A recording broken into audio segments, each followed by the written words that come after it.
Hey guys, Gino Zero, how you doing? I hope all is well in YouTube land. Whatever part of the world you are in.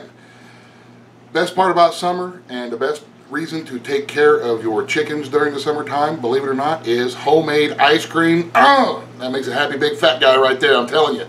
So what we got is, this is how we're going to make it. We're going to make it completely from scratch. This is going to be a basic vanilla ice cream.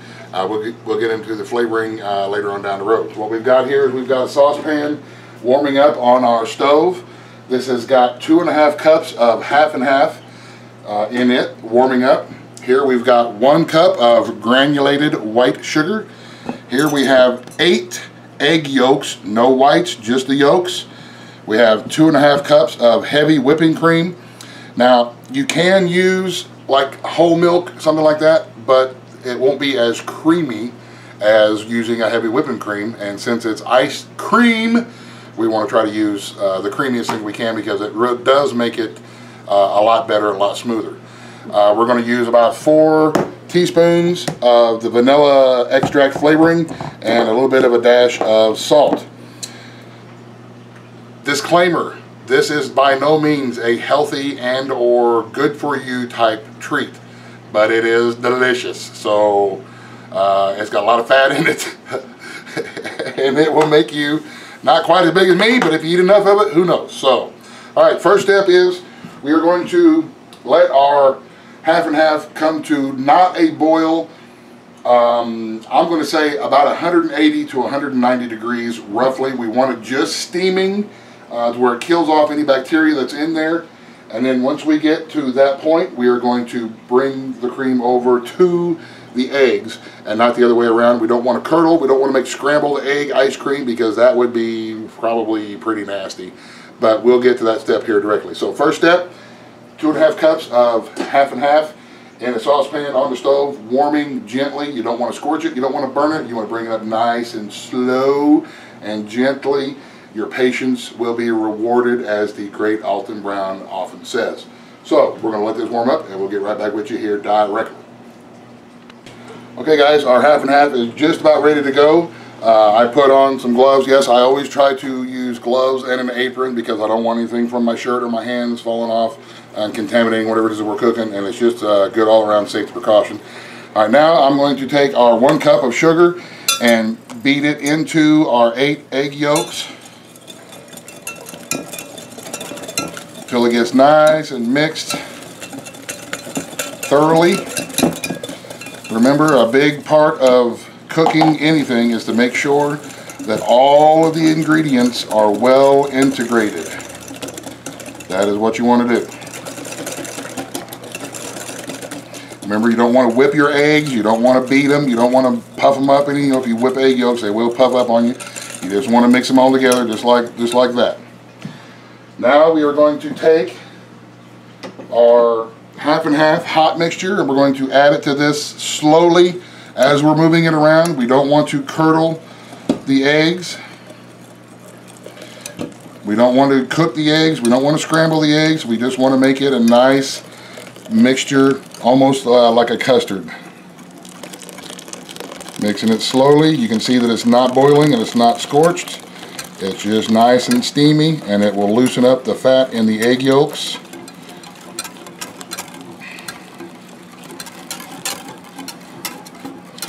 Just like that. If you are doing this and you notice that your eggs are starting to curdle, or you start to feel lumps or something like that, your liquid was too hot, you have now made sweet scrambled eggs, and you may want to begin over. So, alright, so now we are going to add this back into our saucepan, and it's still on low-medium heat.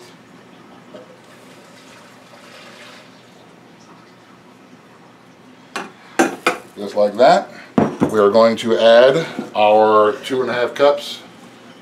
No, you know what? Actually, we're not going to yet. Sorry, that's my bad.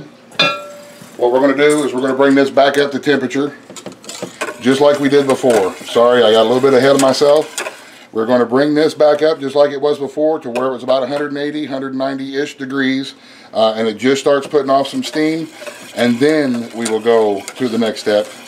If you did it right now, it would not come out correctly. So this is what we're doing. The egg and half sugar mixture, we're going to bring it up to temperature now, slowly. We don't want to get in a hurry. We don't want to scorch anything. We're doing this, taking our time, because taking your time is a good thing. So, all right, we're going to bring this back up to temperature, and we'll get back with you here in just a couple of minutes when we're at the temperature. Okay guys, we are now to the point where our mixture is ready. We're putting on some good steam here. It's not boiling, so we're going to turn off the heat. And we are going to combine all of our ingredients in a separate little bowl here. You can mix everything into your saucepan because it needs to chill for several hours before we start making the actual ice cream with the maker. But you can use it, just pour all this in here, but it'll take it a lot longer to chill and to cool off. So we use a separate container here that will hold everything, just because it helps it go a little bit quicker. So we're going to pour our hot mix in. Just like that. We are going to add our 2.5 cups of heavy whipping cream now to this. This will make about 2 quarts of ice cream, by the way. Not a whole lot, but it is really, really good. Now we're going to add about approximately 4 teaspoons of vanilla. 1, 2, 3, 4. Yes, I realize it is not an exact measurement. If you like vanilla, add more. You don't like that much vanilla, add less. I know that's not an exact measurement. You know, the last time I made ice cream, there was somebody here, and they're like, that wasn't 4 teaspoons, you stupid, you can't count. I thought, Grandma, relax. I don't measure, you know, so just calm down, Grandma. You know, all right. But we're going to use these. Mark and Susan, my friends, gave me these little bitty measuring spoons. They're awesome. This one's a smidge, and then this one here is a pinch. And then this one here is a dash. I just love these. Now we're going to add, the recipe calls for 1/8 of a teaspoon of salt. We're going to call that a smidgen. So we're going to put in a smidge of salt here, over here, just like that. We're going to mix to combine all of the ingredients together. Man, it already smells good. Already smells good. Alright, now we're going to put a lid on our container. And like I said, if you don't have a separate container, feel free to use your saucepan. And we're going to place this in our refrigerator for probably 3-4 hours, somewhere around there, until we get through messing around outside and come back in and put it onto the ice cream maker. If you don't want to wait that long, 1.5 hours, check it out, make sure it's cool to the touch, and then we'll go to the next step. So, see you in a bit. Okay guys, so we've been a couple hours. Whenever you're done with your afternoon chores or whatever it is that you do for a couple hours, what we're going to do is now that the mixture is cool, now you can use whatever ice cream maker that you have. If you have one of the bucket ones where you put ice around it, if you have whatever kind of ice cream maker that you have, go ahead and follow your ice cream maker manufacturer's directions on how to make ice cream. In our case, we have a ice cream bowl attachment for our KitchenAid. Believe it or not, we found it on eBay for, it was like 48 bucks, a refurbished one. So we're going to set this on here. I can figure out how to get it on here the right way, like that. And we're going to add in our chilled mixture into the bowl here. You know, we warm the mixture up to kill off any kind of bacteria or pathogens, and then we chill it. As it's chilling, we keep it cold so that it doesn't form any more bacteria or pathogens. I'm going to clean out the middle here and raise up my bowl here so I can get it going. Just like that. I'm going to put it on low. And the ice bowl now is going to chill it down and go ahead and form it into our ice cream. This will take a little bit of time. Any of the ice cream makers that you have is going to take a little bit of time doing this right here. So once this is all said and done, we're going to let it go. Just let it go until it reaches the thickness and the consistency of ice cream that you like. If your bowl and your ice starts melting, then once it kind of aerates and fluffs up a little bit, if it's still a little too runny for you, just toss it in your freezer for a little bit and it'll thicken right up. But we'll let this go like this for a little bit, and whenever we get our fresh ice cream and give it a taste test, or a poison test as I like to call it, we'll we'll get back with you. So we'll see you in a little bit. Okay guys, so what we're going to do now is, you can see that it's just started to freeze. It's starting to get thick, which is what we want. This bowl and our machine is designed to, the freezing edges and stuff will start the whole slow freezing process and aerate it. So what we're going to do now is we're going to remove this and we're going to put this into the freezer and let it start hardening up a little bit, and then we may give it another little fluff with this, but I'm not quite sure. It looks pretty fluffy, it looks pretty aerated. Now we're just going to continue the freezing process in our freezer.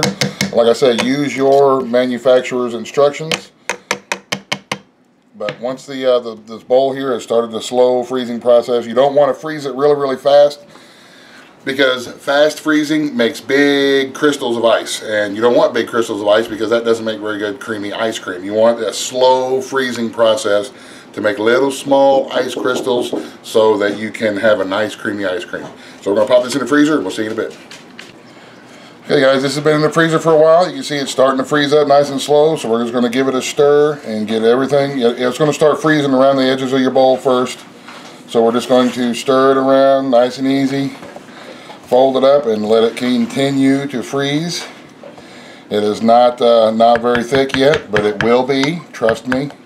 This will need to be in the freezer for a little bit more time to go ahead and get it all thick like we want it. And we can get it as thick as you want it. You can have it where it's hard scoop, like they are, for doing cones, or you can have it soft serve thickness. You let it get as thick as you like it. I like it just about soft serve. So we're gonna give it, like I said, we give it a little bit of stir. We're gonna put it back into the freezer now and let it thicken up a little bit more. So we'll see you in a little bit. Okay guys, we've been a couple hours here. We are now at a nice, it's not quite a soft serve, it's about milkshake consistency, which is great because that's what I'm going to use it for. When it's soft like this and you're stirring it up, now would be the time to add any kind of flavoring that you'd want to add. If you want to put some fresh berries in it, or if you want to put some chocolate syrup or whatever the kind of flavor that you want to add to it. We leave ours vanilla, and then we'll make individual milkshakes and stuff like that for whoever is looking to eat it. So that's what I'm going to do with mine at this consistency. You can leave this in the refrigerator or in the freezer and go ahead and get it as solid and as frozen as you like it. And but it is all good and it is very tasty. Let me do a quick poison test here. And I think the kids have already been in it. Man. Nothing better than homemade ice cream in the summer. So there you go. That's our homemade ice cream. It is very good. It takes some time. It takes a while for it to be done, but it is well worth it. Hope this helps. If I can do it, you can do it. You guys have a great night. Thank you very much for watching. God bless. The end. Buzz, the end.